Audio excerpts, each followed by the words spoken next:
नमस्कार दोस्तों, स्वागत है आप सभी का एस्ट्रोनॉट आईक्यू में। दोस्तों, झारखंड माइंड मैप सीरीज को आगे बढ़ाते हैं। हम लोग पढ़ रहे हैं झारखंड ज्योग्राफी। ये झारखंड ज्योग्राफी का तीसरा लेक्चर है और वैसे झारखंड का 8वां लेक्चर है। तो चलिए स्टार्ट करते हैं आज का topic, different names of river of Jharkhand. तो झारखंड की नदियों को कौन कौन नामों से जाना जाता है। सबसे पहले दामोदर की बात करेंगे तो सोर ऑफ बंगाल कहा जाता है, देव नदी कहा जाता है और राइन रिवर ऑफ झारखंड कहा जाता है। सोनरेखा नदी को सोनरेखा के नाम से जाना जाता है। सोन नदी की बात करेंगे तो सोनभद्र कहा जाता है, हिरनवाह भी कहा जाता है। तो दो नाम है इनके। वहीं मयूराक्षी को मोर नदी के नाम से जाना जाता है। पुनपुन को कीकट के नाम से जाना जाता है और बामागढ़ी के नाम से जाना जाता है। वहीं अगर सकरी की बात करेंगे तो सकरी नदी को सुमागढ़ी के नाम से जाना जाता है रामायणा के समय से। वहीं अगर चानन की बात करेंगे तो पंचानन, क्योंकि ये 5 स्ट्रीम से मिलकर के बना हुआ है। और फल्गु की बात करेंगे तो फल्गु को लीलाजन, निरंजन या फिर सलीला इन नामों से जाना जाता है। तो ये था आपका किन किन नामों से झारखंड की नदियों को जाना जाता है। चलिए आगे बढ़ते हैं हम लोग। नदियों की लंबाई कितनी है वो देखते हैं। देखिए, इसको 3 ग्रुप में बांटा गया। एक ग्रुप तो वो है जो 400 किलोमीटर से ज़्यादा वाली लंबी नदी है झारखंड में। दूसरी वो है जो कि 200 से 400 किलोमीटर वाली है, जिसको मीडियम रेंज रिवर्स कहेंगे। और एक है छोटी नदी है जो 100 किलोमीटर से कम वाली है। तो चलिए तीनों ग्रुप में बांट करके आगे पढ़ते हैं। अगर हम बात करेंगे 400 किलोमीटर वाली नदी जो झारखंड में बहती है, एक तो वो होगी सोन नदी, जिसकी टोटल लंबाई 784 किलोमीटर है, लेकिन ये झारखंड में मात्र 45 किलोमीटर ही बहती है। वहीं अगर दामोदर नदी की बात करेंगे तो इसकी टोटल लंबाई 592 किलोमीटर है। झारखंड में ये 290 किलोमीटर वाली लेंथ में बहती है। वहीं ब्रह्मानी नदी का लेंथ है 480 किलोमीटर, स्वर्णरेखा की 470 किलोमीटर। अगर हम मीडियम रेंज नदी की बात करेंगे तो देखिए, नॉर्थ कोयल जो नदी है वो 360 किलोमीटर लेंथ है उसकी। अजय की 288 किलोमीटर, सदरन कोयल की 285 किलोमीटर, मयूराक्षी 250 किलोमीटर, संघ 240 किलोमीटर, बराकर नदी 225 किलोमीटर और पुनपुन 200 किलोमीटर। वहीं माइनर नदी की जो कि 100 किलोमीटर से कम रेंज में आती है तो आपके रोरो आ जाती है, जो कि 58 किलोमीटर है।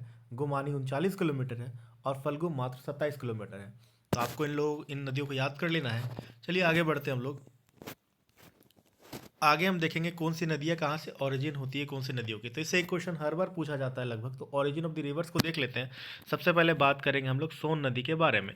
सोन नदी मैकाल माउंटेन रेंजेस अमरकंटक हिल से निकलती है। तो सोन नदी के लिए मैकाल माउंटेन्स याद रखना है, अमरकंटक हिल याद रखना है। नॉर्दर्न कोयल की बात करेंगे तो रांची प्लेटू से निकलती है, रांची पठार से निकलती है। पुनपुन नदी पलामू से निकलती है।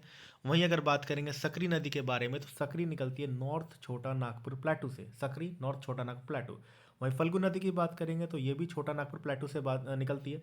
कंफ्यूज मत होइएगा, एक है साउथ छोटा नागपुर प्लेटू, एक है नॉर्थ छोटा नागपुर प्लेटू और एक है छोटा नागपुर प्लेटू। तो 3 ग्रुप में बटा हुआ है छोटा नागपुर प्लेटू।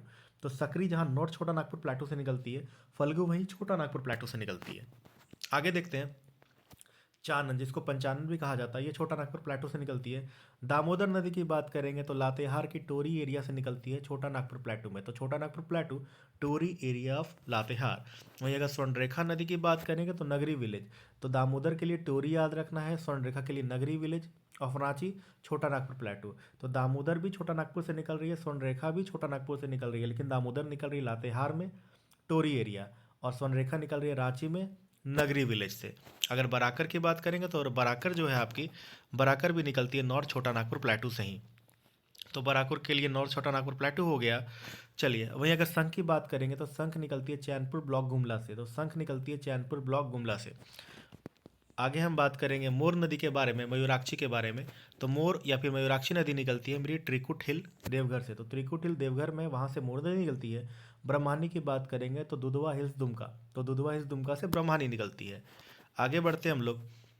बंसलोई, बंसलोई जो है बैम्बू हिल से निकलती है। तो नाम से मिलता जुलता है, बांस हो गया और बैम्बू हो गया तो मिलता जुलता है। और ये गोड्डा वाले डिस्ट्रिक्ट से निकलती है। तो बसलोई बैम्बू हिल गोड्डा।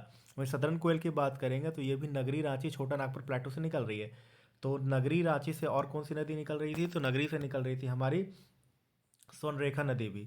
तो नगरी से सोनरेखा नदी भी निकल रही है और नगरी से साउथ कोयल भी निकल रही है। तो दोनों नगरी से ही निकल रही है। वहीं अगर अजय नदी की बात करेंगे तो ये मुंगेर से निकलती है और मुंगेर से निकलते हुए झारखंड आ जाती है। वहीं गुमानी नदी की बात करेंगे तो ये राजमहल हिल से निकलती है।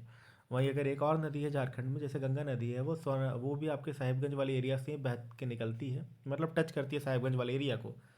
तो एक गंगा नदी भी आप याद कर सकते हैं जनरली। तो यहाँ से हमारा जितना भी बेसिक जो नदियाँ थी और उनके ओरिजिन स्थान को हम लोगों ने पढ़ लिया। इसके पहले हमने पढ़ा रिवर के लेंथ को और उसके पहले पढ़ा किन नामों से नदियों को जाना जाता है। तो आज का जो लेक्चर यहीं कंप्लीट होता है। उम्मीद है आपको लेक्चर सीरीज अच्छा लग रहा होगा। अगर अच्छा लग रहा है तो please like share and subscribe कीजिए। ऐसी बातों को जानने के लिए एस्पिरेंट आईक्यू को सब्सक्राइब करें। आपका दिन शुभ हो। जय हिंद, जय भारत, भारत माता की जय। और हाँ, सभी को जोहार झारखंड।